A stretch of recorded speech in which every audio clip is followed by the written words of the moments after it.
Bapak kita lanjut antalim gitu. Jadi Raja Dzulkarnain pemilik 2 tanduk arti Dzulkarnain tuh ya. Nah, jadi udah tahu Dzulkarnain tuh pemilik 2 tanduk.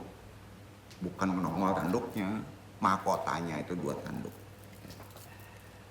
Dan istananya juga sama seperti Minangkabau pada masa itu. Ya. Rumah Minang. Kalau depannya itu dianggap kepalanya. Ya. Depannya itu gonjong juga kan? Dianggap kepalanya. Jadi yang asli yang ditiru itu hanya 2 gonjong. Enggak bertumpuk-tumpuk ya. Kalau bertumpuk-tumpuk itu udah campur aduk tuh. Nah.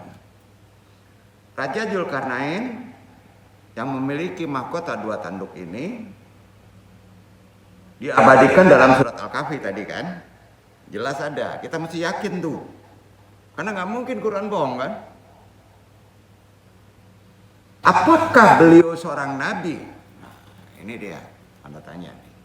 Karena banyak sebagian ulama menyebut nabi, ya kan? Karena diberi wahyu, bahasanya tidak, itu diberi ilham dia. Terus ada malaikat yang mengikutinya. Nah, yang dalam Quran surat Al-Kahfi ayat 83, wa yas'alunaka anil qur'ani qul sa'atlu alaikum min dzikra. Mereka akan bertanya kepadamu Muhammad tentang Dzulkarnain. Katakanlah aku akan bacakan kepadamu cerita tentangnya. Tadi kan sudah dibahas. Beliau ini merupakan seorang raja. Dong coba tafsirkan. Ya, insya Allah mudah-mudahan Allah meridhoinya. Seorang raja dari raja-raja yang pernah berkuasa di muka bumi. Dia juga seorang hamba Allah Muslim. Kalau The Great Iskandar Dzulkarnain tidak Muslim. Beliau ini Muslim, ya. Dan soleh lagi. Nggak kenal ditolong juga orang kan? Ya. Berpetualang mengelilingi bumi untuk menyeru kepada agama Allah dia. Dan memerangi dan menyelisihinya, membantu yang terjolimi dan menegakkan keadilan bagi penduduk yang dia taklukkan. Ya. Yang dia ekspansi bukan berdasarkan kejoliman, justru ekspansi dia untuk menyebarkan agama. Ya. Menaikkan derajatnya. Jadi berkaitan dengan Dzulkarnain ini, Imam Mujahid radhiyallahu anhu berkata sebagaimana yang telah dinukil oleh Imam At-Tabrani Ahlul Hadis nih dalam tafsirnya bab 5 halaman 433, keterangannya begini nih. Malikul Atmasri kuhawama gharibuha arba'atu nafarin mu'minani wa kafiranu fal mu'minani Sulaimani bin Dawuda wa duwal Qur'ani Dzulkarnaini wal kafiran wikhatan saru wa namruda bi ibni Kan'an lam yamlakiha gairuhum rawahul Tabarani fi at-tafsir. Tafsir dari Imam Tabarani. Ya.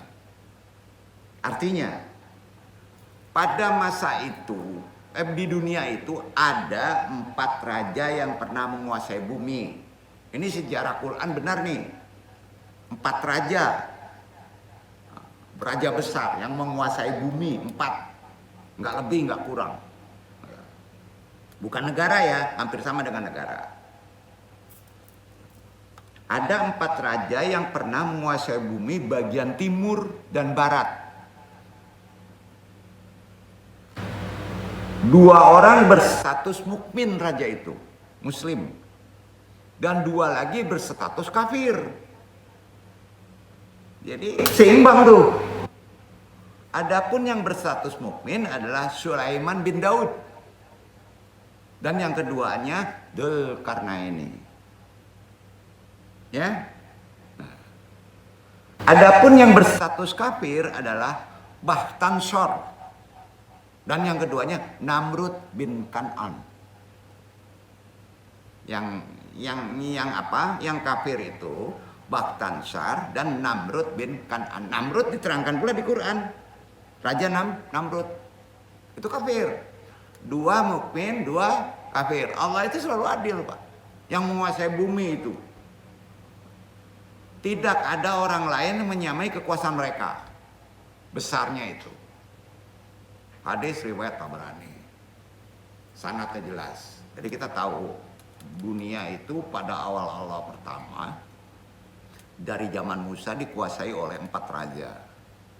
2 kafir, 2 mukmin. Ya. Jadi yang pertama Raja Sulaiman bin Daud dan yang kedua Dzulkarnaini, ya, yang status kafir Bakhtansar dan Namrud. Ya. Imam Al-Hafidz Ibnu Katsir rahimahullah, seorang ahli tafsir, muhadis, juga berkomentar. Ada kitabnya, nama kitabnya, referensinya Al-Bidayah wan Nihayah. Silakan baca di bab 2 halaman 122. Keterangannya begini. Ini menguatkan Quran tadi, ya kan? Nah, Dzakarallah ta'ala Dzulkarnaini hadda wa atana alaihi bil adli wa annahu balaghal masyariqa wal maghariba wa malkal akalimini wa qara ahlika wa syara fihim bil muadillati tamati wal sultanil muayyidil mujafaril mansuril ghairil muqsiti wasyahihu annahu kan minal mulukil adilina intaha min al bidayati wan nihayati. Artinya Allah Subhanahu wa taala menyebutkan kisah Dzulkarnain ini dan memujinya karena sifat keadilannya Dzulkarnain ini. Dan sesungguhnya dia telah menjelajahi bagian timur bumi dan baratnya. Dan menguasai daerah-daerahnya dan menundukkan penduduknya. Dia berjalan dengan mengemban keadilan yang sempurna. Kekuatan yang membawa kemenangan, kekuasaan yang adil dan yang benar-benar bahwa sesungguhnya dia adalah seorang raja dari raja-raja yang adil. Dzulkarnain ini. Nah, begitu keterangan dari ulama tafsir yang lainnya. Juga Syekh Syadi Ibnu Utsaimin rahimahullah. Beliau ulama ahli tarik sejarah. Nah, ada kitabnya Fatwa Nur Al-Darbi. Ya. Bab 4 halaman 60. Detail banget nih, kayak kuliah banget ya, nggak nguatin tadi. Jadi ingin bukti silakan aja kitabnya baca. Menerangkan begini. Huwa malikun solihun kan ala ahdil khalili Ibrahim alaihi salatu wassalamu. Wa yuqalu innahu tafama'ahu bil baiti. Falahu alamu intaha min fatawa nuri ala darbi liya ibnu Tamin. Dia merupakan raja yang salih di masa Al-Khalil Ibrahim alaihissalam. Jadi Dzulkarnain itu masanya pada masa Ibrahim. Ya. Dikatakan bahwa dia pernah tawaf di Ka'bah bersama Nabi Ibrahim alaihissalam. Ya. Wallahu a'lam. Jadi itu keterangan beberapa mufasir menguatkan surat firman Allah tadi perkara Raja Dzulkarnain. Dalam keterangan ini tidak ada menerangkan bahwa beliau ini nabi. Hanya menerangkan seorang raja yang adil, yang diberi ilham. Ya, yang diberi ilham. Beda, maka ada perdebatan lagi kepada yang disebut Nabi Khidir. Nabi Khidir katanya enggak nabi. Padahal beliau diterangkan nabi itu. Ada hadisnya, ya. Ada hubungan dekat antara Dzulkarnain dengan Nabi Khidir, ya. Makanya yang dapat minum itu diwahyukan, Khidir, bukan kepada Dzulkarnain. Ya, itu keterangannya. Juga terdapat hadis riwayat Imam Al-Hakim bernomor 104 dan Imam Baihaqi bernomor 18050. Namun hadis ini lemah tapi bisa sebagai referensi dari Abu Hurairah radhiyallahu anhu bahwa Rasulullah SAW bersabda. Matan hadis ini begini bunyinya. Ma'adri atuba'un an-nabiyana kana amla wa ma'adri dal qarnaini. An-nabiyanan kana amla wa ma'adil hududu kafaratun li ahliha amla. Saya tidak tahu apakah Tubba itu apakah nabi atau bukan. Saya tidak tahu, kata Nabi nih. Apakah Dzulkarnain itu nabi atau bukan? Hanya itu. Wallahu alam. Nabi ngomong begitu. Lalu apakah Dzulkarnain di sini adalah Alexander the Great? Ya.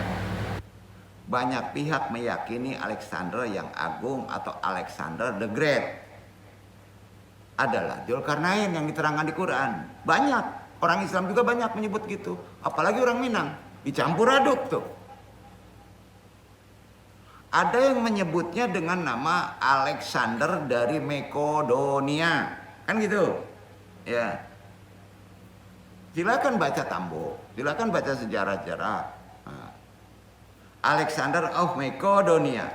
Sebutan lainnya ada disebut Iskandar al-Makduni dari Cyrus II, serta banyak lagi.